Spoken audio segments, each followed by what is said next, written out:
Ndabaramukije bakunzi bacu mukurikira amakuru n'ibiganiro ducisha kuri uno muyoboro wa YouTube udushikiriza inkuru n'ibiganiro utaronka ahandi. Tubazaniye amakuru ahambaye cyane arabana n'umutekano ari kuvugwa mu karere cyane aho tugiye kwibanda ku biriko biravugwa mu burasirazuba bwa Kongo, aho M23 igomeje kwica abari kurwana ku ruhande rwa leta ya Kinshasa kandi ikagaba igomeje gufata ibice bikomeye mu burasirazuba bwa Kongo, kandi bikaba byaramaze kuboneka ko leta ya Kinshasa idashobora gutsinda M23 naho yakoresheje imbaraga zose zishoboka igatumira abasirikare b'amahanga kugira ngo baze bayifashe gutsinsura M23 ku butaka bwa Kongo, ariko bikananirana dore ko leta ya Kinshasa ivuga ko M23 atari abakongomani ahubwo ko ari abanyarwanda, akaba ariyo mpamvu bavuga ko bagomba kubirukana ku butaka bwabo, ariko bikaba ari ibintu byananiranye kuko M23 iri kurwanira uburenganzira bwabo bw'abaturage b'abakongomani bambuwe kera kandi bamaze igihe barambuwe na leta ya Kinshasa. Perezida w'igihugu ca Kongo amaze kubona ko ibintu bitoroshe kandi akaba amaze kubona ko M23 adashobora kuyitsinda, nibwo yatangiye gutakambira mugenzi we w'u Rwanda General Major Paul Kagame akamusaba ko yamufasha bakagirana ibiganiro kugira ngo umutekano n'amahoro byongere biboneke burasirazuba bwa Kongo, aho nyine perezida wa Kongo avuga ko byose bifiswe mu biganza na perezida w'igihugu cy'u Rwanda General Major Paul Kagame. Akaba ariyo mpamvu muri no minsi ari kumutakambira amusaba ko bagirana ibiganiro, mu gihe mu minsi yaheze mu mpera z'umwaka wa 2023 perezida w'igihugu ca Kongo ariko ariyamamaza kurongora igihugu ca Kongo manda ya kabiri yavuze amagambo akomeye bitumvikana ibyo ari kuvuga muri no minsi, aho yavuze ko agiye gutera u Rwanda nibemera kumutora, akavuga ko kandi gutera u Rwanda bitazamusaba ko abasirikare binjira mu Rwanda ahubwo ko azahagarara Igoma akarasa i Kigali, ibyatumye leta ya Kigali nayo ihita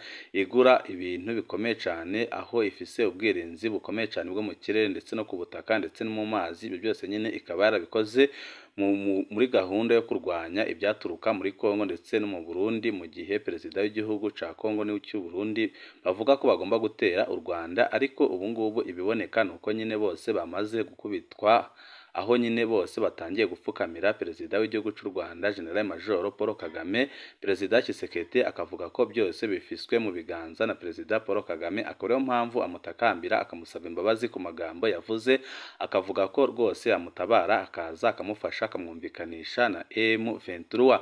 Ibi ni ibintu nyine byatangaje abatari bakeya mu karere, benshi bakavuga ko nyine niba Tshisekedi yemeye gusaba imbabazi perezida w'igihugu cy'u Rwanda na Ndayishimiye yabagiye kuzisaba, kuko Ndayishimiye yagenderaga mu kwaha kwa perezida Antoine Felix Tshisekedi, none aramwihindutse yiyunze kuri Kagame, ibishobora gutuma perezida w'igihugu cy'u Burundi General Neva nawe asaba imbabazi kandi nawe agatakambira mugenzi we w'u Rwanda, nk'uko nawe nyine yavuze amagambo akomeye, aho yavuze ko agiye kwifatanya n'abashaka gusambura ubutegetsi bwa Kigali kandi akavuga ko azabikora mu gihe gito cyane. None uwo yari yishingikirije nawe ariko arahindukira atangiye kwiyunga ku Rwanda, ibyerekana neza nyine ko ibintu biriko birabera mu karere rwose bitangaje kandi byerekana ko u Rwanda ruhora imbere, kuko n'abarwanga ibizarangira barupfukamiye, kuko ntawari uzi ko Tshisekedi n'amajambo yavuze yatinyuka akavuga ko akeneye ibiganiro na perezida w'igihugu cy'u Rwanda General Major Paul Kagame. Ni byinshi tugira ngo tubashikirize kuri uno muyoboro wa YouTube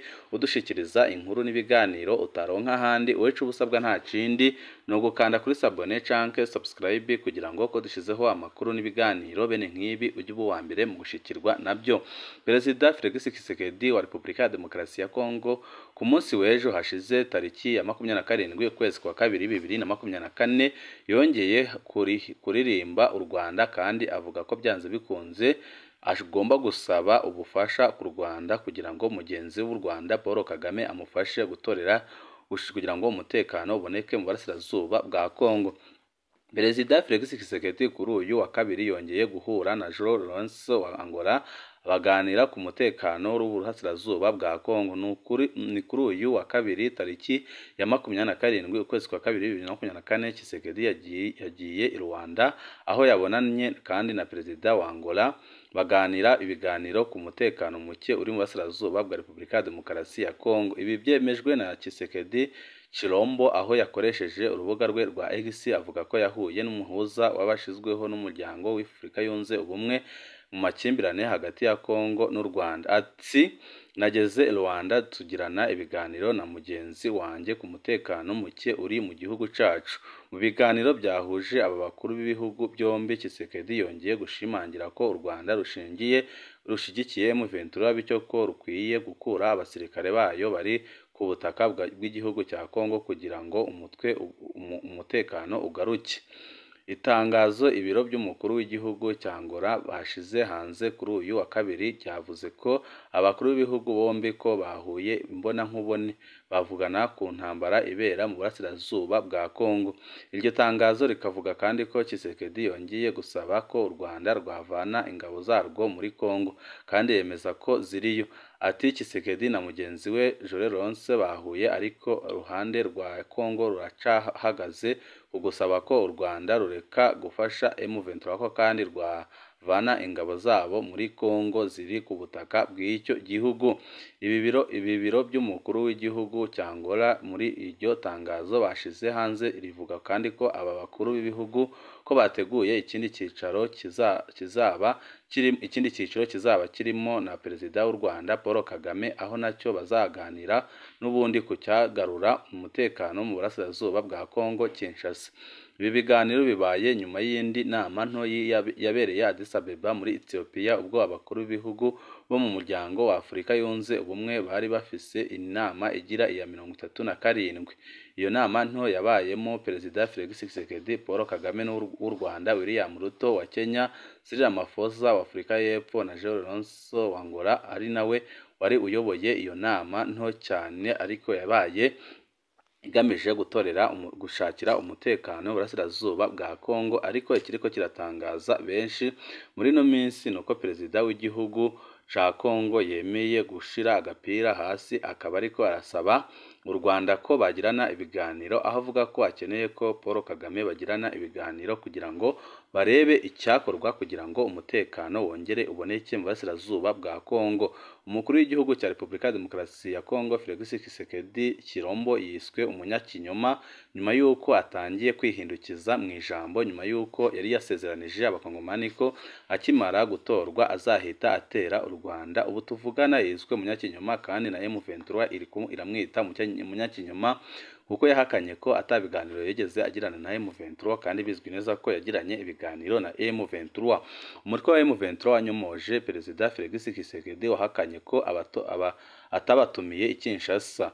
Ni ibyatangajwe n'umuvugizi wa M23 mu bya gisirikare Liyetona Koloneli Wiringoma mu kiganiro yahaye abaturage baturiye umujyi wa Kiwanja muri teritwari ya Rushuru mu ntara ya Kivu y'Amajyaruguru.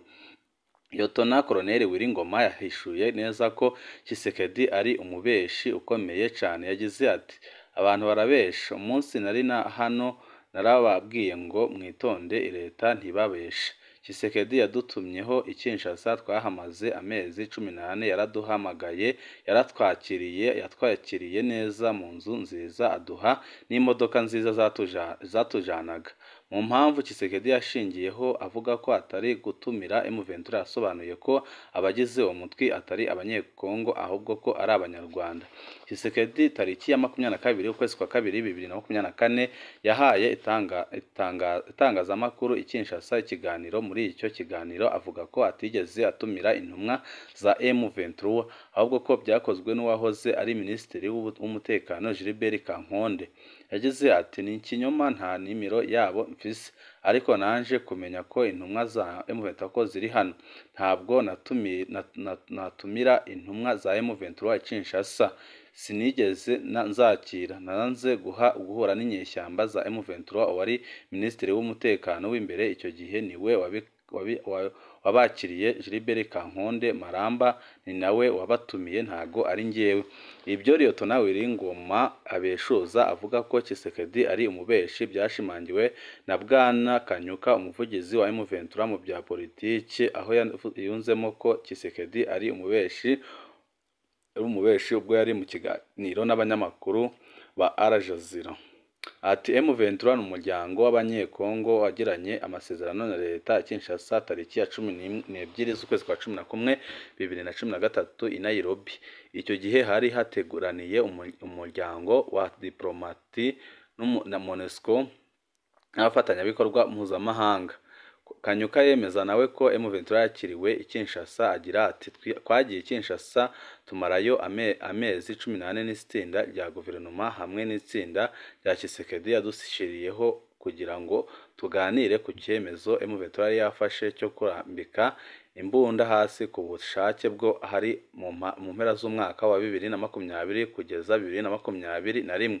Kugeza ubu M23 ivuga ko igisaba Perezida Felix Tshisekedi kubahiriza amasezerano yagiranye na leta ya Kinshasa mu mwaka wa 2013 nayo mu biganiro byahuje intumwa zayo n'iza Kongo mu mezi 18 zamaze i Kinshasa kugira ngo ibibazo biri mu gihugu ca Kongo mu burasirazuba bikemuke, aho M23 yemera kurambika imbunda hasi mu gihe leta yaba yemeye nyine kugira ico ikoze kugira ngo ishyire mu bikorwa amasezerano M23 yagiranye na leta ya Kinshasa, kuko na amasezerano yumvikana kandi aho uburenganzira abakongomani bose. Perezida Felix Tshisekedi Chilombo wa Kongo ngo yatsinzwe n'intambara ibera mu burasirazuba bwa Kongo ku buryo bukomeye cyane. Perezida Felix Tshisekedi Chilombo wa Repubulika ya Demokarasi ya Kongo bidasubirwaho ngo yananiwe kumara intambara ibera mu burasirazuba bw'igihugu cye ndetse no kuyitsinda bikaba bimuri kure nk'ukwezi ku buryo bugaragara. Nibyo abasesenguzi bavuga, nk'uko ibi tubikura ku kinyamakuru cya Kigali Today. Umwe mu basesenguzi akurikiranira hafi politiki yo mu gihugu cya Repubulika ya Demokarasi ya Kongo, Honorable Evode Uwizeyimana, avuga ko buri gihe uhora ushirira ibibazo byawe ko bituruka ahandi, biba ari ukongera ibibi no kuhunga icyo wagakwiye gukora kugira ngo birangire. Yavuze ko ibibazo biri muri Kongo Perezida Felix Tshisekedi ko hari bimwe yasanzeho kandi bisinziriye, none aho bigeze bikaba birenze ubushobozi bwe bwo kubikemura abihereye mu mizi.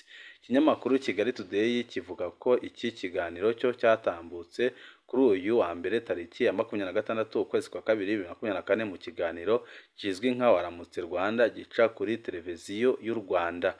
Muri icyo kiganiro Honorable Evode Uwizeyimana yagize ati ibibazo byo muri Kongo bikomoka ku gihe cy'abakoloni, uko imipaka yabagabanijwe, kwemera ko abavuga ururimi rw'Ikinyarwanda ari abanyekongo ubundi ukabihakana ko ibyo ari ukwivuguruza bikomeye cyane. Uvuga ko imyigaragambyo ikunze kubera muri Kongo iterwa ngo nukuba ibihugu byo mu burengerazuba bw'isi na Leta Zunze Ubumwe za Amerika bitamagana u Rwanda. Ati wabonye ko bibasira inyubako za MONUSCO n'imodoka zabo harimo amabendera ya biriya bihugu. Ni ukuvuga ko ibyo ubwabyo ni nko gukorwa n'isoni. Ntiyemera ko intambara yamunaniye kandi ariyo y'amahitamo yahisemo. Evode yasobanuye ko hatsinda impamvu kuruta uko hatsinda imbunda umuntu afise. Yagize ati nubwo imbunda nazo zigira icyo zimara, ariko umwenegihugu arwanira uburenganzira bwe we aba yiteguye gupfira ku butaka bwe arwanira kuruta umucanshuro urwanira inyungu no ku kibazo atazi. Iki kinyamakuru cyakomeje kivuga ko hari undi musesenguzi avuga ko ngo gufata ingabo nyinshi z'ibihugu bitandukanye zifite imyumvire itandukanye zigahurizwa mu mitwe yitwaje imbunda rimwe na rimwe itaratojwe neza kandi itazi iby'urugamba ngo amabwiriza komanda y'urugamba ntiyahura. Bakomeje bagira bati hari abafise impamvu y'urwango, hari abaje gutabara igihugu batazi impamvu baje kugitabara kubera inyungu z'abayobozi b'ibihugu byabo. Abo bose kubahuriza hamwe ukabaha amabwiriza ntabwo byoshoboka ko byagira umusaruro bitanga. Basobanura ko urugamba ari impamvu, bityo ko niyo wazana ingabo nyinshi, ibikoresho byinshi, ariko impamvu zidahuye utatsinda urugamba n'umunsi n'umwe. Intambara ishamiranije M23 n'ihuriro ry'ingabo zirwana ku ruhande rwa leta ya Kinshasa. Akenshi ubutegetsi bwa Perezida Felix Tshisekedi bigereka ku Rwanda kuko ari rwo ngo ruyitera inkunga ya M23, kandi sibyo. Ikiganiro Perezida Felix Tshisekedi Chilombo aheruka gukorana n'itangazamakuru i Kinshasa kiza no kunyura kuri televiziyo y'igihugu cya Kongo, yavuze ko u Rwanda rukijijwe n'amabuye y'agaciro ndetse n'ibiribwa rusahura igihugu ayoboye.